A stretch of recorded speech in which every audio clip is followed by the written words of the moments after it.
Load came out in 1996, and it was a risk both in the way they looked and the way they sounded. Just like the curse, just like the stray. The people that expected Black Album 2 were shocked, disappointed, and distraught. It was the new Metallica. Man. It's sort of like we have short hair now, and we kind of dress like we work at funeral homes, and we drink martinis, but now we play songs that are kind of bluesy. I kind of wish I was like really close friends hanging out, like, dude, love everything, but listen, you don't need the eyeliner. You know, we got arrested by the heavy metal police. Pull over, you know, you're not metal anymore, look at you. It seemed to really affect people, and I really don't know why. At that time, that felt right. And nobody's gonna sit down and tell me what Metallica's about or how it's supposed to be. We were in the studio working on a track for Mission Impossible 2, and all of a sudden we found out that it was available on Napster.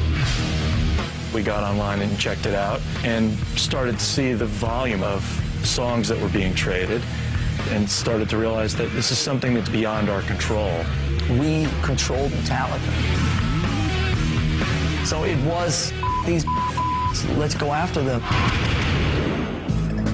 Hi, I'm Kurt Loder with MTV News. Napster, the controversial music swapping website, got a very special delivery on Wednesday when Metallica drummer Lars Ulrich showed up at the company's headquarters in San Mateo, California. On April 14th, Metallica filed a lawsuit against Napster for basically encouraging people to steal and trade our music. Suing Napster from a publicity standpoint was probably the biggest misstep in Metallica's career.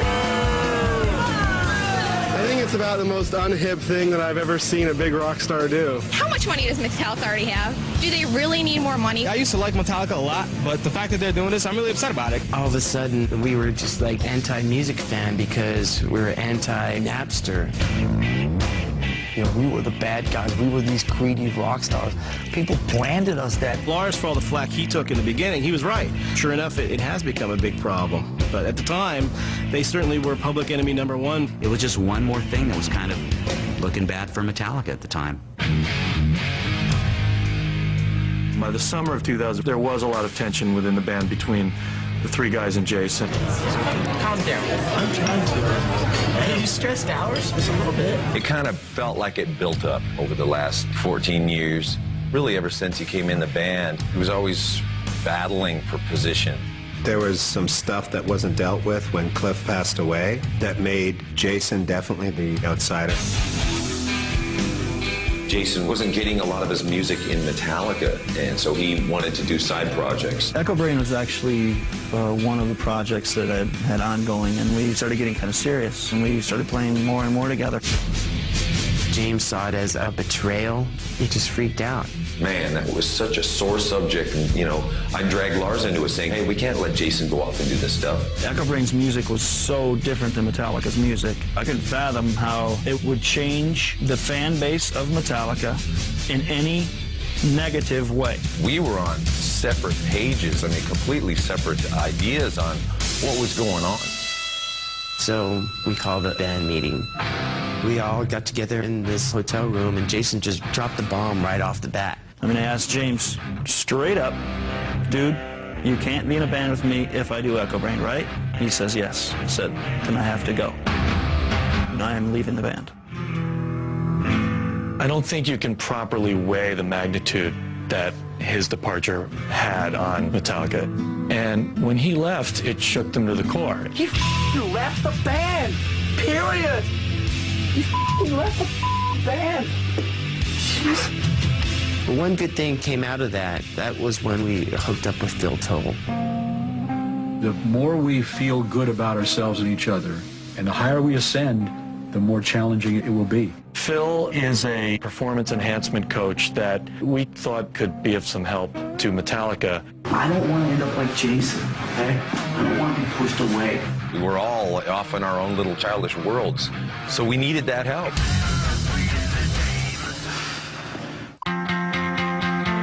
We're here, and the camera's here, and my friend the Boom is here. You want me to play the music? Yeah. band was going into the studio for the first time in 5 years, and Bruce Sinofsky and I were hired by the record company to do maybe 5 minutes of promo footage. And as soon as we arrived, the hit the fan, and they're having therapy. To me, it's not going to be a matter of whether the cameras are in play, but whether or not you guys are free enough to risk being seen by other people.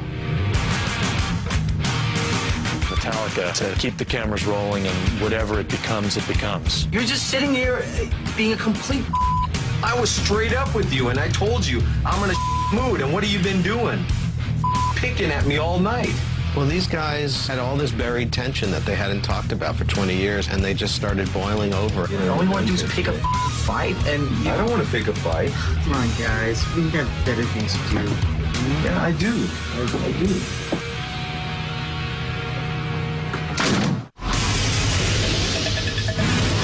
Metallica frontman James Hetfield has entered a rehabilitation facility to undergo treatment for alcoholism and other undisclosed addictions.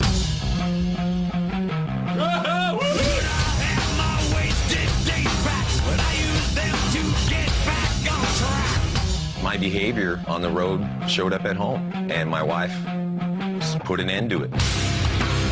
She said, "You're not a good influence on our children, and you're certainly not the person I'd like to be around." And she threw me out of the house.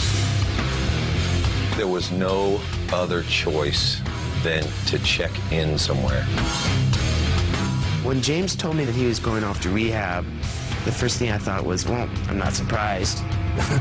I mean, it was only a matter of time before any one of us checked into rehab.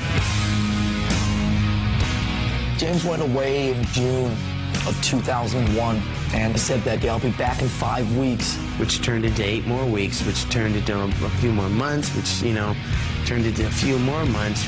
It was a bit of a sandwich, though. Was it the unraveling of a band?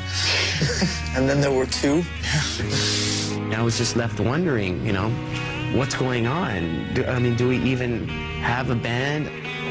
I'm prepared for the worst. Coming up, Metallica faces extinction. I didn't even know if I was going to be in the band anymore. We started thinking, well, is he ever going to, like, figure it out? Next on When Metallica Ruled the World.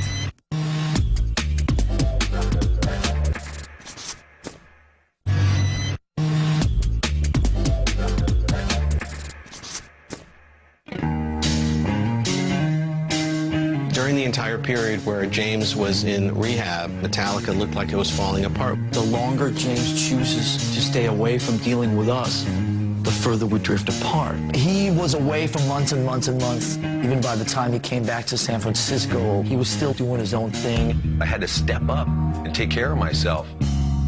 My life was filled with other things, connecting with family again, trying to save my marriage, seeing my kids. I didn't even know if I was going to be in the band anymore. We started thinking, well, is he ever going to, like, figure it out? It took a lot of thinking. What's going on in my head now? Where am I at? What do I need in my life? A lot of stuff. Eventually, he did tell us that he was ready. Anyway, here we are. Play a riff.